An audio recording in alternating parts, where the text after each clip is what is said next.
Amados irmãos, na semana passada eu iniciei uma mensagem que tem a ver com uma declaração do próprio Deus, quando Moisés lhe pergunta a Deus: quem és tu? Quem és tu? E eu dizia que Moisés estava habituado a ouvir falar dos deuses do Egito, dos deuses do Egito, e o Egito tinha vários deuses. Um deles era o próprio Faraó, que se intitulava um deus. E agora Deus tinha visto a escravidão do povo de Israel na terra do Egito, e Deus quer levantar a um homem, neste caso Moisés, para ele libertar o seu povo do Egito e levá-los à terra prometida, à terra de Canaã.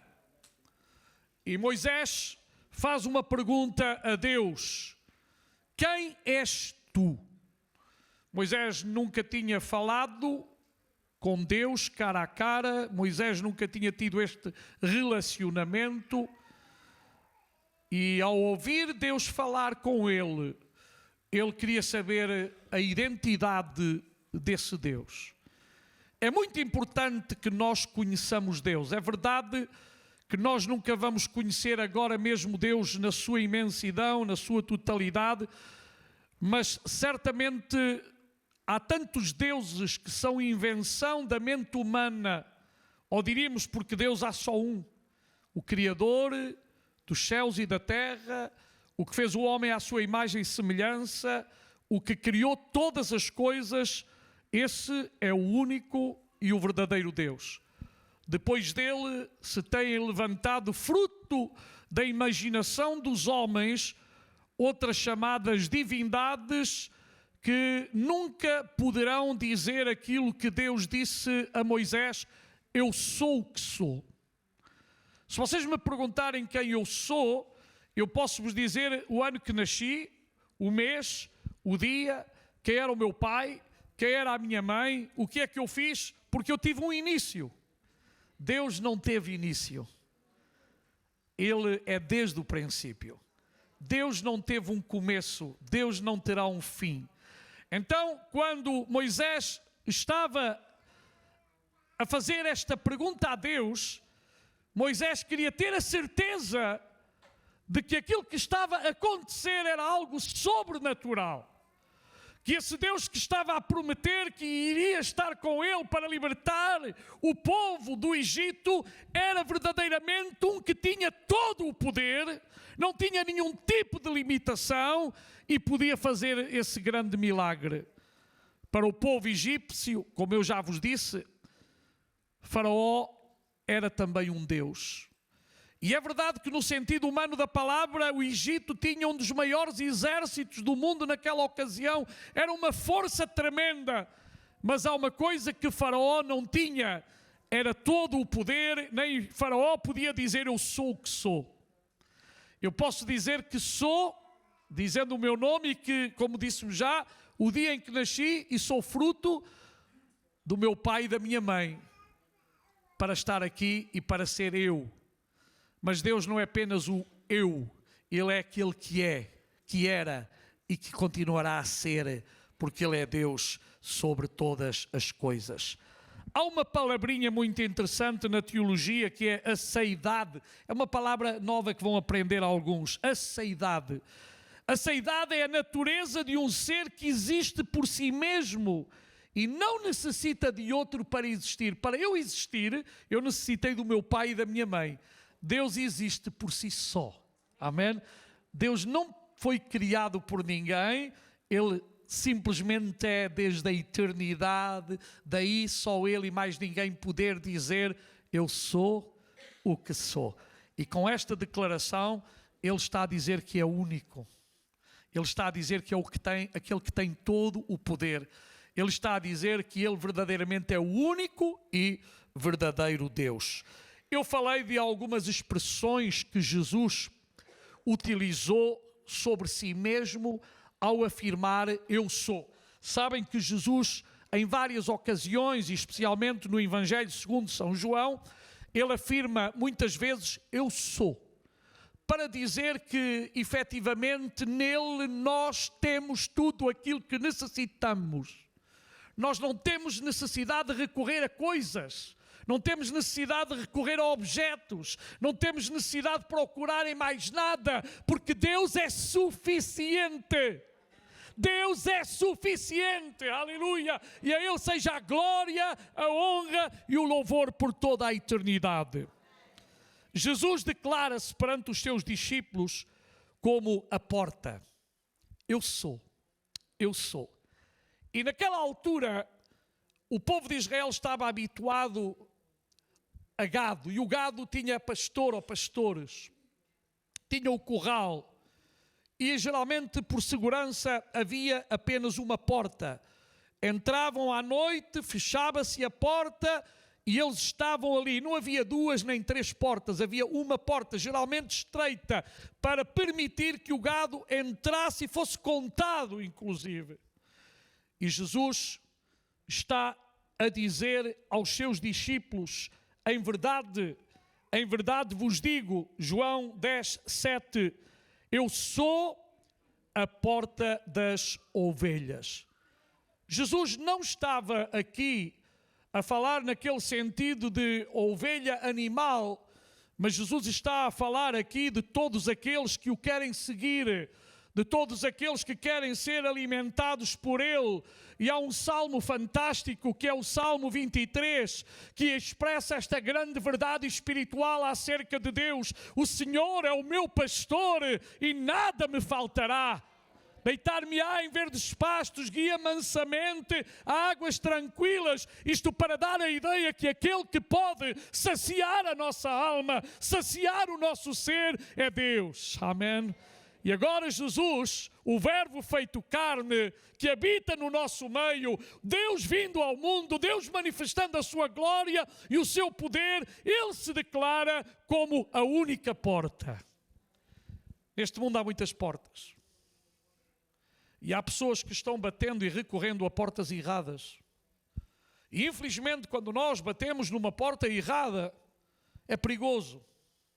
E há muita gente que bate em portas erradas porque aqueles que conhecem a porta às vezes não estão a falar da porta. Às vezes não estão a dizer aos seus vizinhos, aos seus amigos, aos seus colegas de trabalho que a porta é Jesus Cristo. É importante que cada crente tenha a convicção de falar aos outros do amor de Deus. Aquilo que tu já experimentaste, meu amado irmão, fala aos outros. Diz aos outros. Porque Jesus quer ser a porta para todo o ser humano. Jesus é a porta da salvação. A Bíblia diz que somente podemos ser salvos através da pessoa bendita de nosso Senhor e Salvador Jesus Cristo. Foi por isso que Deus, olhando para a humanidade, Ele, no tempo de Jesus, havia já muitas religiões, havia muitas filosofias, mas Jesus não veio trazer uma nova religião, não veio trazer uma nova filosofia. Ele veio para ser a porta a que tu mesmo podes bater e dizer-lhe, eu estou batendo à tua porta. E quando tu bates à porta de Jesus com todo o teu coração, com toda a tua alma, Ele abre a porta, porque Ele nos ama, porque Ele deu a vida por nós, porque Ele quer que tu e eu entremos por essa porta. A porta não é a religião, a porta não é outra coisa qualquer, a porta é a mesma pessoa de Jesus Cristo. Ele é a verdadeira porta. Quando Jesus diz que é a porta das ovelhas, Ele quer nos mostrar que é somente por meio dele que nós temos acesso a uma nova vida, acesso a Deus Pai. Foi por isso que em João capítulo 10, versículo 9, Jesus disse, eu sou a porta, se alguém entrar por mim, salvar-se-á, e entrará, e sairá, e achará pastagens. Aleluia. Da mesma forma que as ovelhas necessitavam de erva para crescerem, para sobreviverem, para se alimentarem, O homem necessita de Deus, o homem necessita da palavra de Deus, o homem necessita de alimento espiritual, e o verdadeiro alimento espiritual só está em Deus, só está em Jesus. Não há alimento espiritual fora de Deus. Tudo demais são alimentos estragados, contaminados, que não podem trazer a paz, que não podem trazer a felicidade, que não podem mudar a vida e o coração do ser humano. Mas o Espírito Santo de Deus é aquele que entra e trabalha nas nossas vidas quando nós abrimos a porta do nosso coração. Só Jesus é a porta. Este versículo fala do que acontece com quem passa pela porta. Sabe que há pessoas que não querem passar pela porta. Alguns querem entrar pela janela, e Jesus disse que o que entra pela janela é ladrão e salteador. Só há uma porta, meus amigos. O homem quer fabricar novos caminhos, novas portas, novas entradas, mas tudo isso não serve, porque é apenas esforço humano. E não é através do esforço humano que o homem é salvo. É através da dádiva do Filho bendito de Deus, Jesus Cristo, que somos salvos. Por isso a Bíblia diz: pela graça sois salvos. Isso não vem de vós, é uma dádiva, é um presente de Deus. E Deus continua a dar o seu presente ao mundo através da única porta que é o nosso Senhor e Salvador Jesus Cristo. O próprio Senhor Jesus disse: entrai pela porta estreita, porque largo é a porta e espaçoso o caminho que conduz à perdição.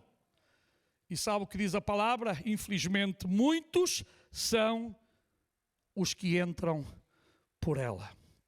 Qual porta? A porta larga, o caminho espaçoso. Claro, meus amados irmãos, que na vida, quando nós nos propomos a fazer uma viagem, geralmente escolhemos o melhor caminho. É verdade ou não é? Se nós temos uma autoestrada, vamos pela autoestrada, não vamos por um caminho de pedras.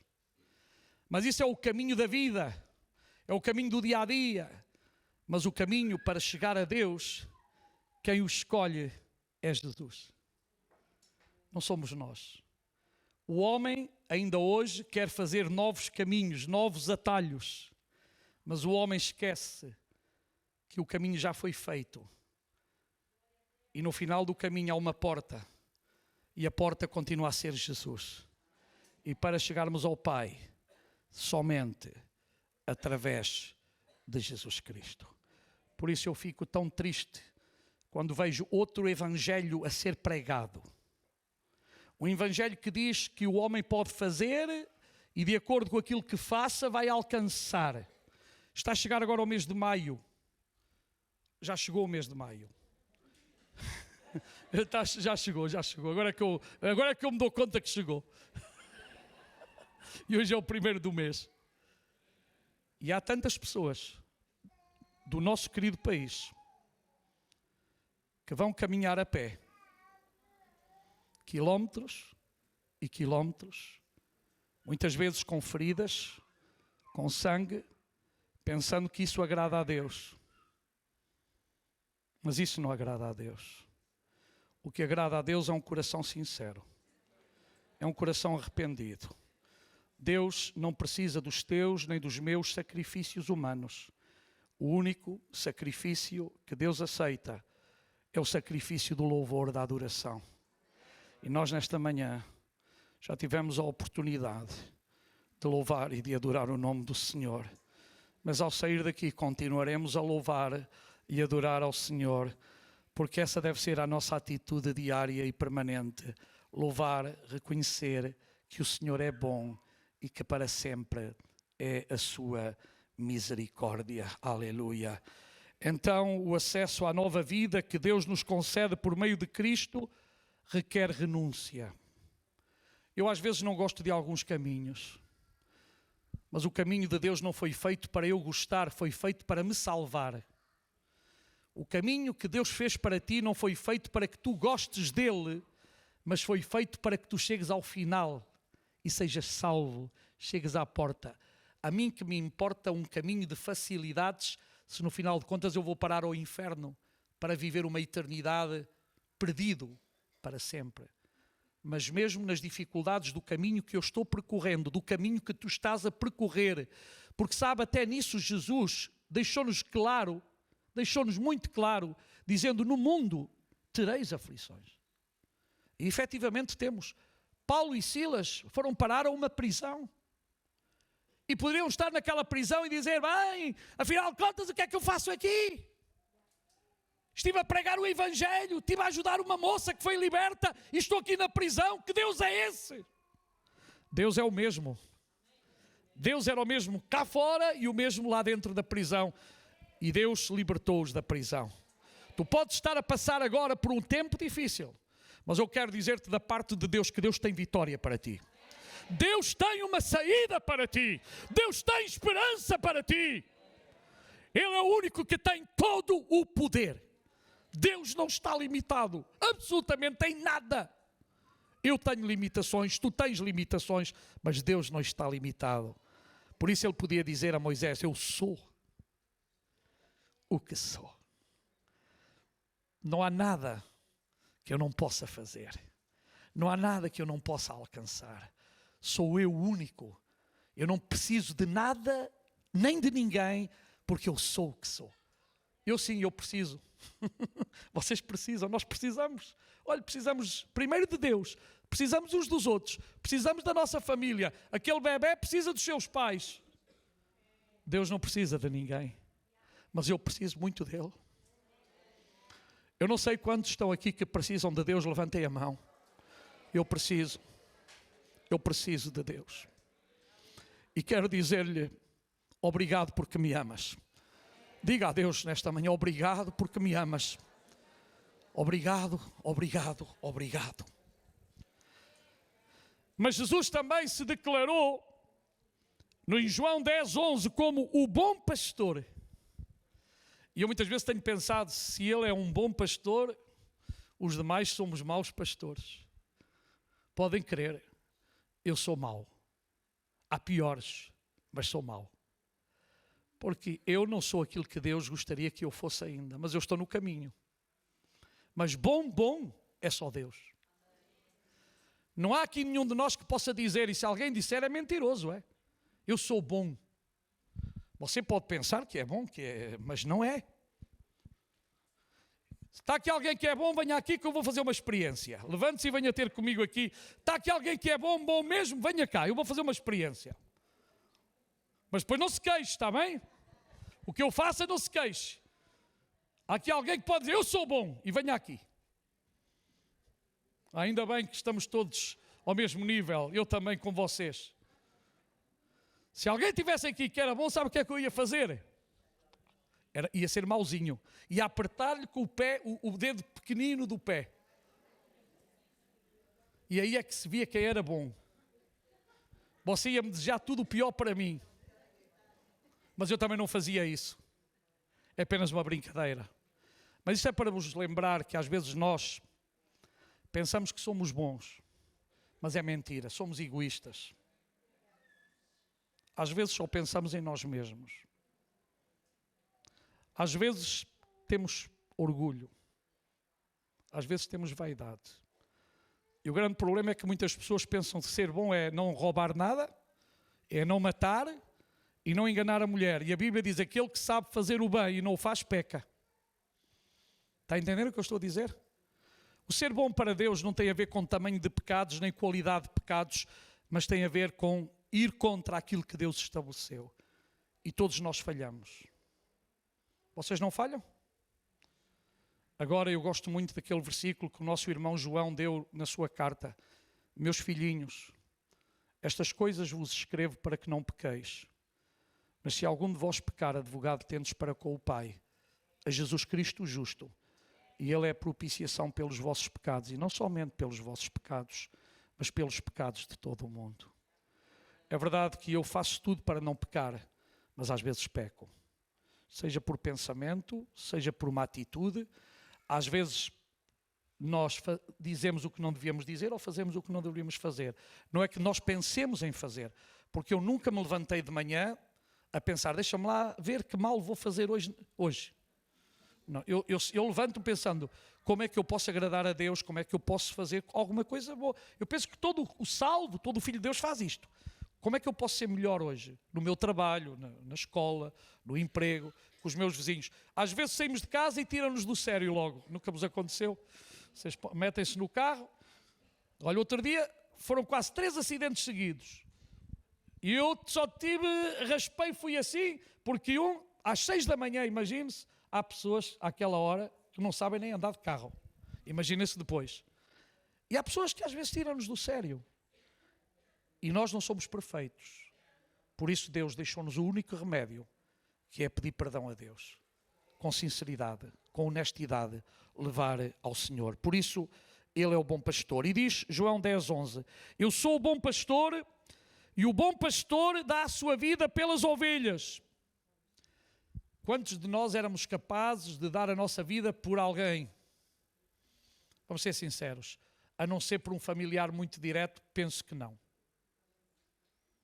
Mas Deus deu o seu Filho por nós, para morrer. E quantos de nós éramos capazes de dar a nossa vida por um bandido, por um ladrão, por um malfeitor? Pior, nenhum. Mas Ele deu a vida por nós quando nós éramos seus inimigos, não esqueçam isso. Não éramos seus amigos. Não éramos seus amigos. Talvez alguns um pouco diferentes dos outros. Perante a sociedade, melhores, talvez. Mas sabe, quem dita tudo isto não é a sociedade, é Deus na sua palavra. E a Bíblia diz que o salário do pecado é a morte, mas o dom gratuito de Deus é a vida eterna em Jesus Cristo, nosso Senhor. Diz que o mercenário que não é pastor, a quem as ovelhas, portanto, a quem as ovelhas não lhe pertencem, então o mercenário, ao ver vir o lobo, abandona as ovelhas e foge. Então o lobo as apanha e dispersa o rebanho. O mercenário foge, porque é um mercenário e não tem zelo pelas ovelhas. E Jesus diz aqui, eu sou o bom pastor, conheço as minhas ovelhas e sou conhecido por elas. Assim como o Pai me conhece, eu conheço o Pai e entrego a minha vida pelas ovelhas. Jesus entregou-se por nós. E nós nesta manhã queremos recordar aquilo que Jesus fez por nós ao participar do pão e do vinho, símbolos daquilo que Ele fez por nós.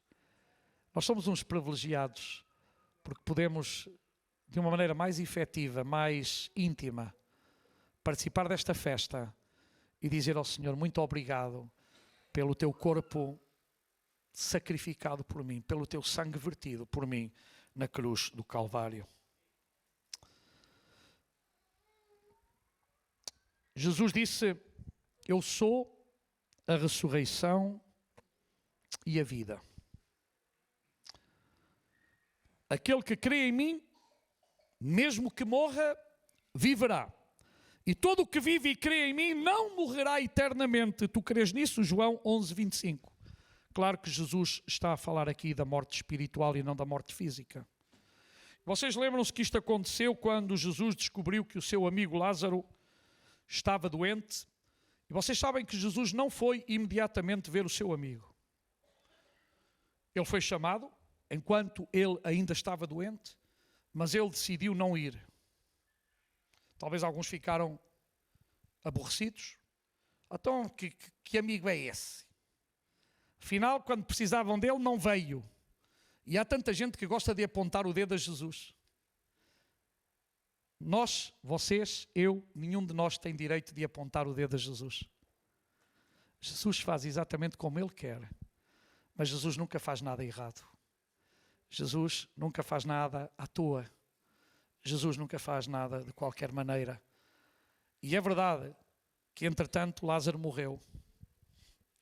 E Jesus chega e encontra-se com as irmãs de Lázaro. E as irmãs dizem-lhe algo que provavelmente para um de nós custaria ouvir. Se tu estivesses aqui, o meu irmão não teria morrido. De alguma maneira estão a culpar Jesus. Com estas palavras elas estavam a dizer, Jesus, tu tens parte da culpa de que o meu irmão tivesse morrido. E eu imagino Jesus a pensar, é normal que elas digam isto. E sabe, nós às vezes dizemos coisas que nem pensamos. Às vezes temos uma boca comprida, uma língua comprida, falamos demais. E eu acho que Jesus às vezes até tira piada dessas coisas. Diz, este ainda não se deu conta quem eu sou. Porque para Maria e Marta era a presença física de Jesus naquele momento que o podia curar. Mas Jesus estava a ver muito mais longe. E Jesus vê muito mais longe do que aquilo que tu e eu vemos. Jesus sempre pensa em termos de eternidade. Eu penso em termos, geralmente, de momento, de espaço. Jesus vê a vida como algo eterno. E esse é o problema de nós, muitas vezes, cristãos. Sabe porquê? Estamos muito agarrados às coisas deste mundo. Estamos muito agarrados ao imediato. E falamos até que Jesus vem, que Jesus vai levar, mas nenhum de nós quer ir embora antes.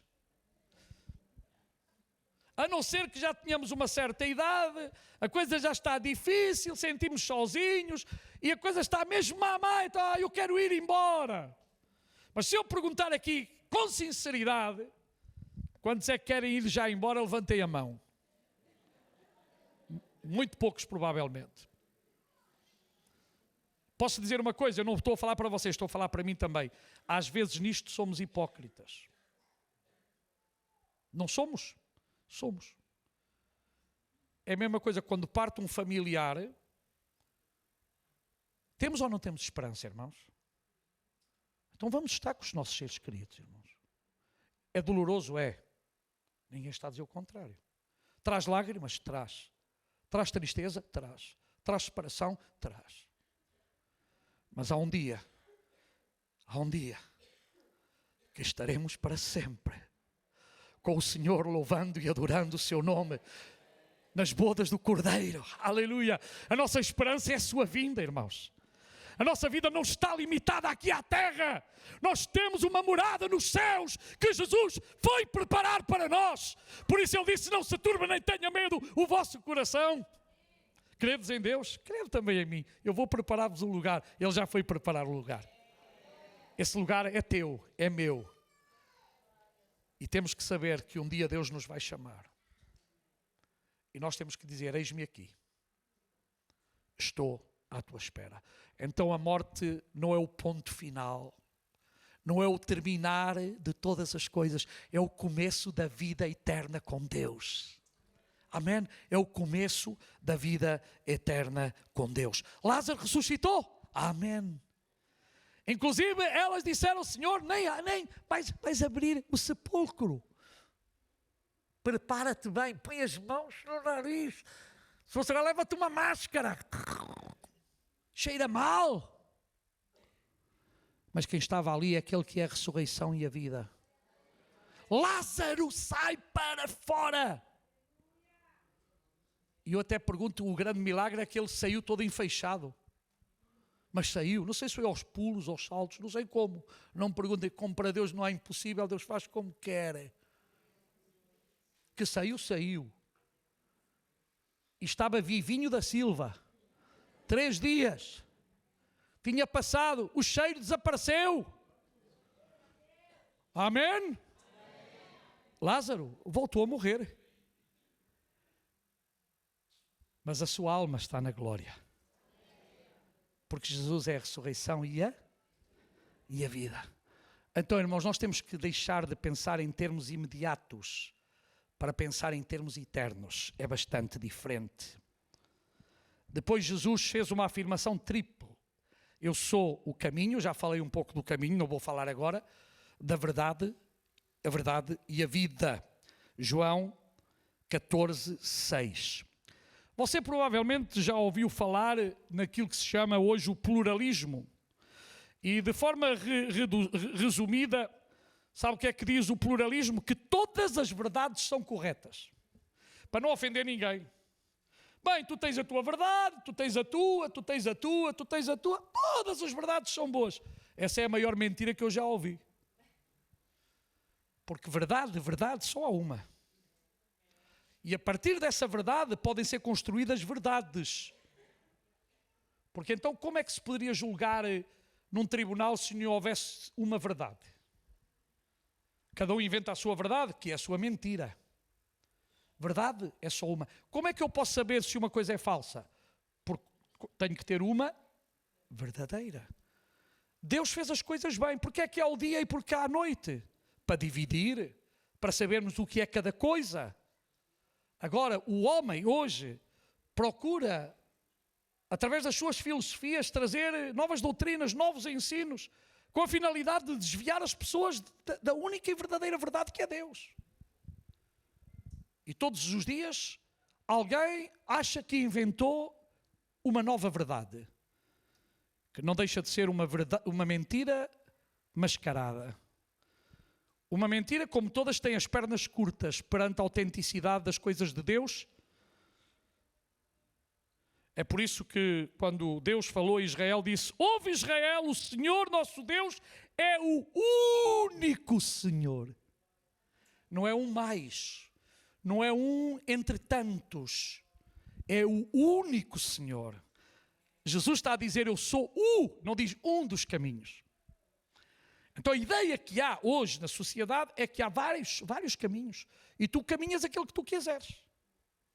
É verdade que tu caminhas para onde tu quiseres, mas há um só caminho. É verdade que Deus deu-te a ti e a mim a liberdade, a capacidade de escolher. A mim ninguém me obriga a escolher o caminho. A mim ninguém me obriga a escolher qualquer coisa. Eu sou livre para escolher, mas vêm as consequências. E o homem tem que dar contas das suas escolhas. Agora, é muito mais fácil para o homem culpar Deus quando faz uma escolha má. O homem e a mulher fazem uma escolha má, aquilo saiu-lhe ao contrário, e quem é que ele vai culpar? Deus. Sabe porquê? Porque se Deus tivesse um grande pau para dar na cabeça, vocês não faziam isso, nem eu. É como aquele que diz: se Deus existe, que me caia um trovão. Vocês não ouviram? Eu já ouvi. Agora imagine se Deus fizesse isso, meio mundo era morto. As funerárias estariam a lucrar. Mas Deus não atua dessa maneira, sabe porquê? Porque Ele é Pai, porque Ele ama, porque Ele quer que o homem se arrependa, porque Ele dá a oportunidade a todo homem e em todo lugar para que esse homem o conheça e tenha um relacionamento sério, único e verdadeiro com Ele. Você pode falar mal dele, diga o que quiser, mas ele ainda lhe está a dar assim a oportunidade para que você se arrependa e seja uma nova criatura. Porque Deus, acima de tudo, é amor. Ele é justiça, mas é amor. E o amor de Deus leva-o a suportar tanta coisa que o homem diz. Tanta coisa, tanta estupidez que é dita da boca para fora de tantos. E Deus olha-nos com olhos de misericórdia, de compaixão. E diz: ele está assim comigo, mas eu ainda lhe vou dar uma oportunidade. Porque a minha Bíblia diz, e a vossa também, é isso que eu queria ouvir, que Deus não tem em conta os tempos da nossa ignorância, mas anuncia agora a todos os homens e em todo lugar que sejam salvos. E Deus tem tanto amor que eu não consigo chegar a alcançar o amor de Deus por mim nem por ti. E a maior prova é que Ele entregou-se. Deu o seu amado Filho para que tu entendas esse amor, essa dimensão, essa profundidade do seu amor. Então Ele usa aqui o artigo definido Ele não diz um caminho, uma verdade, uma vida. O caminho, a verdade e a vida. E só porque Ele é eu sou o que sou, Ele tem tudo isto em si próprio. Faz parte do seu caráter. Faz parte daquilo que Ele é. Amém?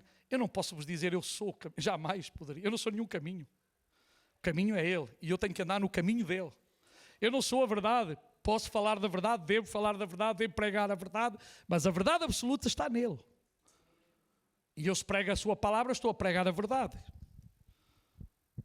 E hoje estamos à mercê de qualquer coisa, de qualquer ideologia, de qualquer conceito. Agora lembraram-se de vir dizer que já não é ele nem ela são... agora esqueço-me outra vez, ainda bem que eu ainda não apanhei isso. Else? Como é? Ajudem-me lá, você que sabe ler mais que eu. Essas coisas mais novas eu não sei muito. Não, é ele, ela e... Não importa, vocês sabem o que é que eu quero dizer. Todas, todos e todes. Estupidez de todo tamanho, mas enfim. A política é que está a querer organizar a mente do ser humano. Para nós a Bíblia é suficiente. A Bíblia diz-nos que Deus criou macho e fêmea. Ponto final. Qualquer outra coisa existe, mas não é criação de Deus, está bem? Eu respeito. Mas à luz da Bíblia, eu só acredito naquilo que está escrito. Deus criou macho e fêmea. E se não fosse assim, a humanidade já tinha acabado logo desde o princípio. Ponham lá numa ilha sem homens e vejam o que acontece passado alguns anos. Agora ponham lá um casal numa ilha. Tem futuro, não tem? De certeza que tem. É natural. Porque foi assim que Deus criou, meus amigos. Eu não estou contra ninguém, só estou a dizer aquilo que eu acredito. Os outros acreditam naquilo, acreditem, eu respeito. Mas não venham a mim dizer uma coisa que vai contra a natureza, contra a criação, contra aquilo que foi estabelecido por Deus, porque Deus estabeleceu as coisas corretamente. Agora querem mudar, mudem, mas eu estou habituado a que se mude tudo. Por isso é que não há uma verdade, agora são muitas verdades. Tudo é relativo. Mas a Bíblia é absoluta. No princípio criou Deus os céus e a terra. A Bíblia faz declarações. Tu não acreditas na Bíblia? Problema teu. Preferes dizer que nascestes do macaco. Havia um jovenzinho de uma igreja que foi lá para a escola e a professora disse: nós somos descendentes do macaco. E o menino era pequeno e disse: pois é, seu professor, olhando para si, nota-se mesmo. Expulsou da sala. Que contradição maior, não é? Então o menino foi sincero, disse: olhas para si e vê-se que você veio do macaco. Não gostou, mas ela própria declarou que era descendente do macaco. Que macaco, que macaca. Foi Deus quem nos criou à sua imagem e semelhança. Deus não precisa de macacos e de macacas para criar o homem, e basta-lhe o seu poder, por isso ele é aquele que é. Uma só palavra sua e ele cria do nada. Ele não tem necessidade de nada para criar alguma coisa, porque de outra forma não seria Deus. Mas ele é Deus e do nada cria. E afinal de contas não consigo chegar ao fim. Isto está bonito. Ainda faltaram mais alguns, mas pronto, fica para depois, se der tempo. Mas ele é. Vocês têm dúvida? Ele é. Ele é e continuará a ser. Mesmo que digam que não é, ele continua a ser. Porque ele é o único.